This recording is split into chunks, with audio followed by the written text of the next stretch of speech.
उस प्रभु परमात्मा को जब प्राप्त करेंगे तभी हमारा जीवन सार्थक होगा।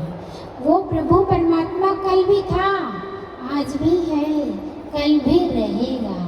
और ये सब जो देख रहे परमात्मा की बनाई मूर्तियाँ ना, आज नहीं तो कल सब जाने वाली है। कहे देखी दुनिया की यारी, सब बिछड़ते गए बारी बारी।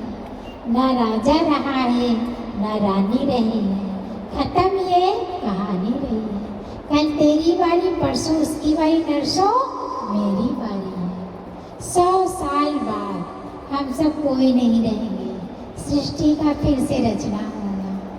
कहनी मानव तू परिवर्तन से काहे को डरता है, ईश्वर जो भी करता है अच्छा ही करता है। हम परिवर्तन से डर जाते हैं।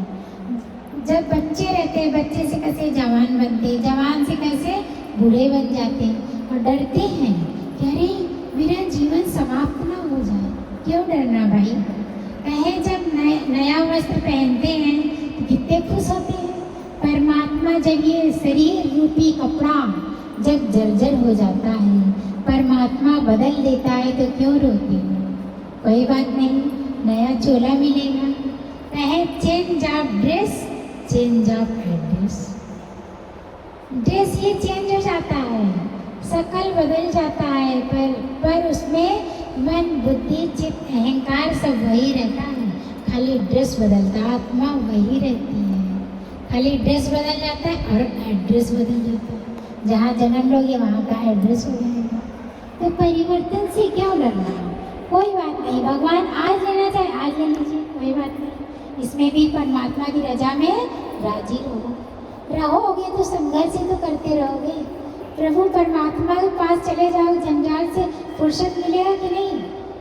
लेकिन इसी जंजाल में इंसान फंसा रहता है। जैसे एक मकड़ी होती है, कितना जाल बुनती है घूम घूम कर, और फिर उसी में फंसकर मर जाती है, क्योंकि उसको निकलना ही नहीं आता। हम सब क्या हैं? वही सब मकड़ियाँ तो हैं, अपने ही जाल में कैसे फंसे रहते हैं। मैं मेरे वालों के बातों में कैसे दुखी सुखी होते रहते हैं।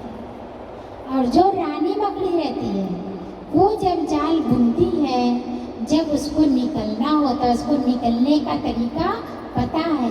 जब उसको निकलना होता है तो उल्टा घूमती है, और अपने जैसे मुख से उसने जाला निकाला था, बुना था, वैसे ही वो उल्टा घूम घूम कर उस जाले को खाती जाती है और उस जाले से निकल आती है।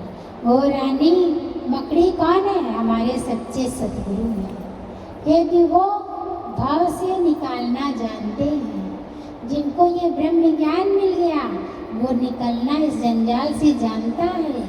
जिसको नहीं मिला, उसी में फंस कर दुखी सुखी होता रहता है, दुख सुख के झूले में झूलता रहता है। आज गुरु जी क्या कहें? उससे भी उपराम उठो।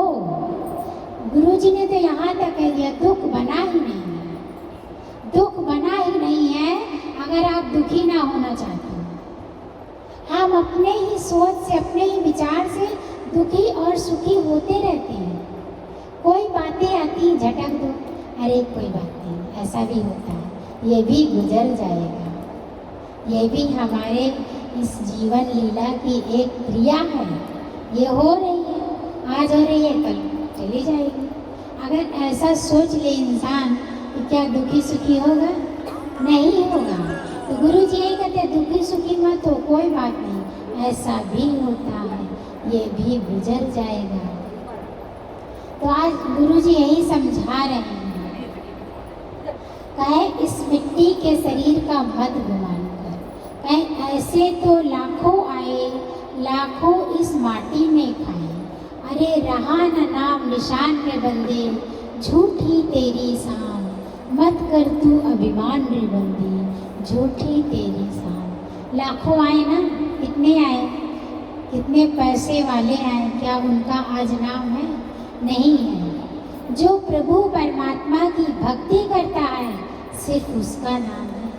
जैसे तुलसीदास बाबा है, सूरदास बाबा है, कबीरदास बाबा है, रविदास बाबा, गुरु नानक बाबा, हमारे गुरुजन हैं, प्रमला भगवान है, गीता भगवान है, दादा भगवान है, लक्ष्मी भगवान है, हमारे मुरारी भगवान है, मंजू दीदी, सभी शोभा माँ, सभी तो आज सबका जीवन बना रहे हैं। आज गुरु के बच्चे हैं, गुरु ने उनके जीवन को गढ़ा, तो वो कैसे सबके जीवन को गढ़ने में लग गए कि नहीं। इसी प्रकार हम सबको गुरु ने आगे बढ़ाया है कि तुम भी अपना जीवन बनाओ, लेकिन तुम्हारे सानिध्य में जो आए उनके भी जीवन में चार चांद लगा दो, खुशियों की बाग लगा दो, खुशबू फैला दो।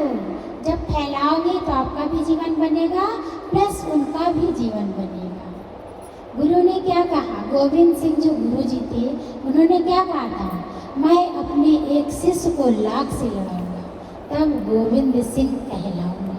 ये गुरु का ज्ञान, 100 व्यक्ति बैठे हैं, सबको बराबर बराबर मात्रा में